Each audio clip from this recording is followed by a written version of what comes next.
জীবনে যতই বড় হবে ততই বুঝতে পারবে প্রয়োজন ছাড়া এই পৃথিবীতে কেউ কখনো আপন হয় না। যে নিজে থেকে পরিবর্তন হওয়ার চেষ্টা না করে তাকে কেউ হাজার বলেও পরিবর্তন করাতে পারবে না। বর্তমান সমাজটাই এমন, সৎ মানুষগুলো অবহেলিত আর অসৎ মানুষগুলো সম্মানিত।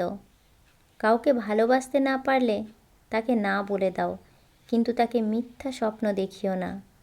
স্বার্থপর লোক কখনো দুঃখের ভাগ নেয় না, তারা সব সময় সুখের ভাগের আশা করে থাকে। যে ব্যক্তি তোমার সামনে অন্যের সমালোচনা করে তুমি তাকে কখনো বিশ্বাস করো না, কারণ সে অন্যের সামনেও তোমারও সমালোচনা করবে।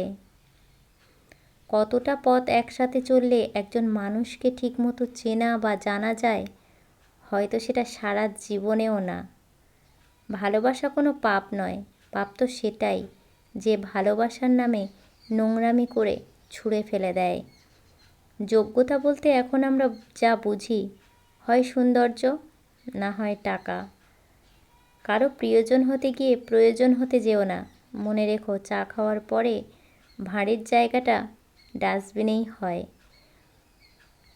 এই জীবনটাকে কেঁদে ভাসানোর থেকে হেসে উড়িয়ে দেওয়া অনেক ভালো। যে তোমাকে ছাড়া ভালো আছে, তুমিও তাকে ছাড়া বাঁচতে শেখো। কাউকে কখনো খুব বেশি আপন ভাবা ঠিক না, কারণ আপন মানুষগুলোই এক সময় কষ্টের কারণ হয়ে দাঁড়ায়।